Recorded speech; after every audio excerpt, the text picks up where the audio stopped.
Aquests darrers 4 anys, la nostra representació a l'Ajuntament de Barcelona ha fet una oposició constructiva. No ha estat gens fàcil.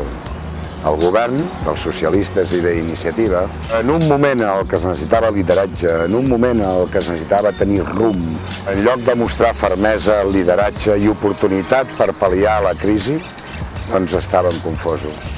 Per l'altre costat, ens hem trobat amb una oposició clàssica, conservadora, aquella que sempre tot ho troba malament, la de Convergència i Unió i el Partit Popular.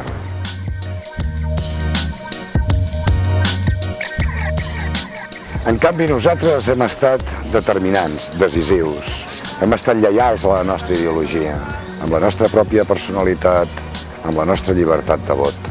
Hem pres tot un seguit de mesures, moltes de les quals s'han aprovat, pensades per facilitar el dia a dia a les persones a la ciutat de Barcelona.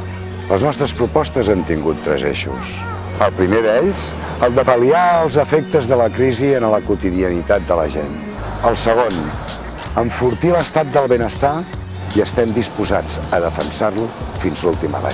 I el tercer, desacomplexar definitivament la ciutat perquè actuï no només com a capital de Catalunya, sinó que actuï amb l'orgull, la potència, la serenitat, la fortalesa d'una capital d'estat. Per fer tot això, per poder continuar fent tot això, necessitem el teu suport. Et demanem que et sumis a nosaltres, et demanem que anem junts. Vens amb nosaltres, sereu molt benvinguts.